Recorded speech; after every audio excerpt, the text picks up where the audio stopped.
අපි යම් කිසි විදිහකින් යම් කිසි එක කටයුත්තක් අපි කරනකොට එතනදී අපි රාග දේශ මොහ අඩු අය තමයි අපි ඇත්තටම ඉස්සරහට ගන්න. රාග දේශ මොහ වැඩි අය ඇත්තටම අපට පස්සට ගන්නවා. සමහර තැන්වලදී ආ, සාමාන්‍ය ජීවිතය තුළ රාග දේශ මොහ කියන පෘථග්ජන ස්වභාවයේ අයගේ කටයුතු නිසා ඒ කටයුතු කරනවා. නමුත් අපි දකිනවා අපි යම් කිසි දේවල් වලදී ඒ කටයුතු වලට ගැලපෙන්නේ නැහැ රාග දේශ මොහ ස්වභාවය වැඩි නම්. මේක අපිට තේරෙනවා ආනන්ද හාමුදුරුවෝ පළවෙනි ධර්ම සංගායනාවට සහභාගී වෙන එක රහතන් වහන්සේට විතරක් සීමා කරපු වෙලාවේ අසරණ වෙනවා. මොකද ආනන්ද හාමුදුරුවෝ රහත් වෙලා තිබුණේ නැහැ. එතකොට අත්‍තරම රහතන් වහන්සේලා ඇයි එහෙම තීරණය කරන්නේ? රාග දේශ මොහ තියන අය ගාව වාද වැඩි. විවාද වැඩි, විචිකිච්ඡා වැඩි, සැක වැඩි. දැන් අද වුණත් අපේ භික්ෂුන් වහන්සේලා අතර මේ විභාග පාස් කරගෙන රාජකීය පඬිත අභිධර්මාචාර්ය පට්ටම් ගැහුවට මෙයාලා තමයි වැඩිම පිරිහීම තියෙන්නේ. රාගදේශ මොහ ගින්න වැඩි. ධම්ම උද්දච්චයට ගිහිලා. ඉතින් මම තමයි දන්නේ කියලා බුදුනාය වෙලා අර කෙලෙස් ගින්නේ ගිනි ගන්නවා. ඒතකොට ඒ අයට බැරි වෙනවා සමාජයට යහපතක් කරන්න. ඒ අයගෙන් වෙන්නේම අයහපතක්. මොකද ඒ අය ගාව ගින්න වැඩි නිසා. ඉතින් මේ වගේ ඉහළ පුටු වලට රාග දේශ මොහ ගින්න වැඩි ආවම අපේ රටට විච්ච දේ වෙනවා. අපි හැමෝම දැක්කා රාග දේශ මොහ රාග ගින්න වැඩියෙන් දැවෙන පිච්චෙන අය රටේ පාලනයට ආවම කොයිතරම් විනාශයක් රටට වෙනවද කියලා. නේද?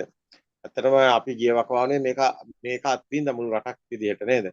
රටේ පාලකයෝවත් එහෙම ඉන්න සුදුසු නැහැ. ඉතින් අපි කියන්නේ උතුම් මිනිස්සෙක් රටේ පාලන තන්ත්‍රයට ආවොත් ඒ රටේ මිනිස්සෙයින්ටත් විශාල යහපතක් සිද්ධ වෙනවා. මොකද රට ජාතිය ගැන විශාල යාත තුල උපදිනවා යුතුයකම්. ඒ යුතුයකම් ටික එයා රට ජාතිය වෙනුවෙන් කරනවා. එතකොට ඒ උතුම් ස්වභාව මතුවෙන්න නම් රාග දේශ මොහ ගින්න අඩු වෙන්න ඕනේ. මේ නිසා තමයි අපි කිව්වේ අම්මේ අපි හදන්න ඕනි දරුවෙක් උතුම් මිනිස්සෙක් කියලා. ඒ උතුම් මිනිස්සෙක් කියන්නේ රාග දේශ මොහ ගින්න සංසිඳුණු කෙනෙක්. ඉතින් ඒක තමයි මේ දහම තුළ සිද්ධ වෙන්නේ. සත්පුරුෂානං දස්සාවි සත්පුරුෂ ධම්මේසු කෝවිදෝ සත්පුරුෂ ධම්මෝ විනයෝ කියනකොට ඒ මහා සත්පුරුෂ ගුණාංග ඇති වෙනවා. ඒ මමත්වයේ පිටු දැකලා අන් අය වෙනුවෙන් කටයුතු කරන්න පුළුවන් උතුම් මනුස්ස ගුණාංග ඇති වෙනවා. ඒකම තමයි විතරාගී විතදේශී විතමෝහි කියන මහා උතුමන් වහන්සේලාගේ ගති ස්වභාවය. මමත්වයේ පිටු දැකලා මෙතන කෙනෙක් නැති බව දැකලා ඉතින් හැමෝම එකයි කියන අදහසින් ඇතුව කටයුතු කරනවා. ඉතින් ඒක තමයි වෙන්න ඕනි. එතන තමයි උතුම් ස්වභාවය තියෙන්නේ. එතන හරි සුන්දරයි.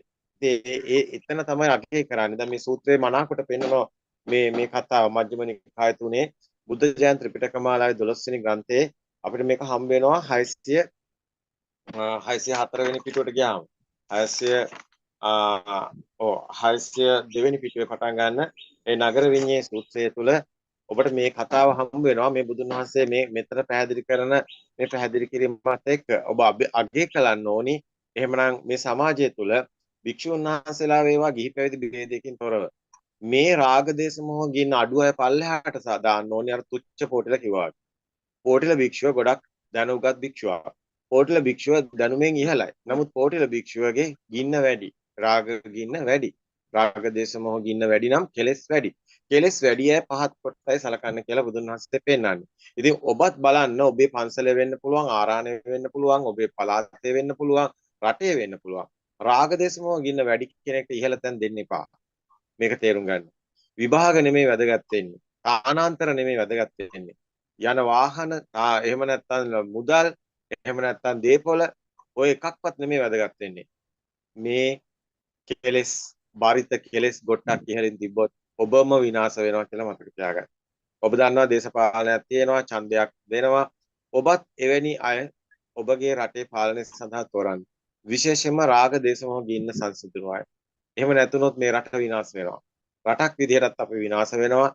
අපේ පළාතක් විදිහටත් විනාශ වෙනවා. නගරයක් විදිහටත් විනාශ වෙනවා. ගමක් විදිහටත් විනාශ වෙනවා. ගමක් රටක් දැයක් රැකෙන්න නම් අපි උතුම් මිනිස්සු වෙන්න ඕනේ. අම්මේ අපි දරුවෙක් හදන්න ඕනේ. අපි අපේ අම්මලා කිව්වා රජෙක් හදන්න ඕනේ කියලා.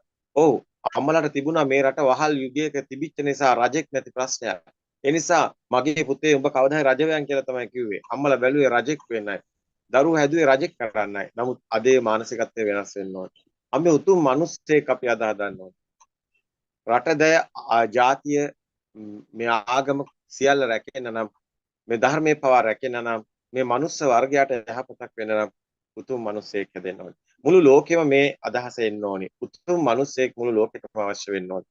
අතර නැත්තම් බලන්න අපි දිනුනුයි කියලා තාක්ෂණය හදාගෙන අවසානයේ කරලා තියෙන්නේ නේ මුළු ලෝකෙම විනාශ කරන ඒවා හදන එකයි. මොනවද අවසානයේ ඔබ කරලා තියෙන්නේ? ඔය දිනුණු රටවල මොනවද අවසානයේ නිර්මාණ කරලා තියෙන්නේ? ලෝකෙ විනාශ කරන එක. ඔය තමයි තරඟය. ඔය තරගෙන් පළක් නැහැ. අපි උතුම් මිනිස්සෙක් බිහි වෙන්න ඕනේ. අපි උතුම් මිනිස්සෙක්ට මඟ පෙන්වන්න ඕනේ. අපි මේ කතා කරන්නේ වෙනුවෙන්. අපිට වැඩක් නැහැ වෙන දේවල්. එතන අපි මේ ධර්මයේ තුලත් අපි අද සමාජය තුල බෞද්ධ සමාජය තුල අපේ භික්ෂුව තුලත් මෙන්න මේ පරිවර්තනය සිද්ධ වෙනවා. විභාග පාස් කරපු අය මහා තෙරවරු කියලා හිතන්න එපා. ඒගොල්ලෝ මහා තෙරවරු නෙමෙයි. ඒගොල්ලෝ ඇත්තම කිව්වොත් මාන්නෙන් ඉදිමෙනවා නම් තුච්චයි. තුච්චයි කියලා වචනය අපි මේ දහම තුල පාවිච්චි කරන බුදුන් වහන්සේ තුච්ච පොට්ට කියන්නේ. අපි තුච්චයි කියනවා. අපි ගමක වුණත් නගරයක වුණත් පළාතක වුණත් තුච්චයි කියලා කියන්නේ. ඔබ ඉගෙනගෙන ඇති. ඔබට තානාන්තර ඇති. නමුත් ඔබ තුච්චයි මාන්නෙන් ඉදිමෙනවා. ඔක හොඳට තේරුම් ගන්න. ඒ නිසා ඉහළ පුටුවක ධර්මාසනයක්වත් දෙන්න එපා. තුච්ච භික්ෂුවකට. එහෙනම් දෙන්න ඕනි ඒ නිහතමානීත්වයේ තියෙන රාග දේශමෝ කියන සංසිඳුණු භික්ෂුවකට. එහෙම නැතුනොත් පළාතම විනාශයි. රටක් විනාශයි. ඔක්කොම විනාශයි. මේක තේරුම් අරගෙන ඕනි ඔබ ධර්මයේ තුල කටයුතු කරන්න.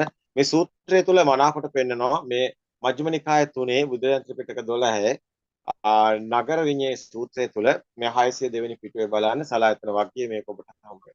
ඉතින් මේක තමයි බුදුන් වහන්සේගේ පණිවිඩය. ඉතින් ඔබ අගය කරන්න ඕනි අවිතරාගී අවිතදේශී අවිතමෝහි නෙමෙයි විතරාගී විතදේශී විතමෝහි කියන ස්වභාවයෙන් පත්තුණු භික්ෂුවක්. දැනුම තුල උඩගුකම තුල උද්දච්චයට ගිය මම රාජකීය පඬිත කියලා අභිධර්මාචාර්ය කියලා විනයාචාර්ය කියලා ත්‍රිපිටකාචාර්ය කියලා පඬිතකමින් මිරිකෙන ද්වේෂයෙන් මිරිකෙන භික්ෂුවක් නෙමෙයි. අද භික්ෂුන් වහන්සේලාට ධර්මයේ බලන්න නිදහසේ ඉන්න දෙන්නේ නැහැ. ඇත්තටම කිව්වොත් භික්ෂුන් වහන්සේ නමකට හරි වරදිනවනම් ආදරෙන් කතා කරලා ඒ වර හදාගන්න කෙනෙක් නැහැ. ඒ තරම් ඉහළ තනතුරු වලට දාලා තියෙන උද්දච්ච භික්ෂුන් වහන්සේලා. මේක එච්චර හොඳ නැහැ. ගුණයහපත් භික්ෂුන් වහන්සේලා එන්න ඕනේ. බුද්ධ පුත්‍රයෝ එන්න ඕනේ. ඔවුන් ගාව මහා කරුණාව තියෙන්න ඕනේ. දයාව ආදරය තියෙන්න ඕනේ. මනුස්සයෙක්ට ගැන හිතන වෙන්න ඕනේ. එහෙනම් මේ පටාචාර්ලා අදත් ඉන්නවා. කිසා ගෞතමීලා අදත් ඉන්නවා. අඟුලිමාල්ලා අදත් ඉන්නවා. එහෙනම් එයාට පිහිට වෙන්න ඕනේ. ඔබ යන්න බන්ධනාගාර වලට විශාල පිරිසක් දුක් විඳිනවා. ඔබ යන්න දුප්පත් අසරණ ගම්මාන වලට විශාල පිරිසක් දුක් විඳිනවා. ඇස්කන් නැති අය වගේ මන්දිර හදාගෙන පන්සල් ආරාණ කියලා මන්දිරවල වැජබෙන ඒ වගේ කෙලෙස් කොට වලින් පළක් නැහැ. අපිට අසරණේකට පිහිට වෙන්න බැරි භික්ෂුවක් කොහෙද ඉන්නේ? වැඩක් තියනවාද? වැඩක් වෙන්නේ නැහැ. මේක හොඳට තේරුම් ගන්න. කොච්චර අකුරු ශාස්ත්‍රයේ කියව මිනිස්සුන්ට ඒකෙන් පෙන්නන්නේ අර නිකන් අර ලොකුකමක් පෙන්නලා මිනිස්සුන්ට නිකන් පහත් කරලා පාගලා දානනම් ඒ සාරිපුත්ත හිමියෝ හිටපු තැන නෙමෙයි. ඒක හොඳට තේරුම් ගන්න. ඊතර සබහ භික්ෂුවක් නැති බව. ඒ තුල ඔබට සිද්ධ වෙන්නේ අනර්ථයක්මයි. අනර්ථයක්මයි. ඔබ අගේ කලාවේ. නමුත් ඔබට වෙන්නේ අනර්ථයක්මයි.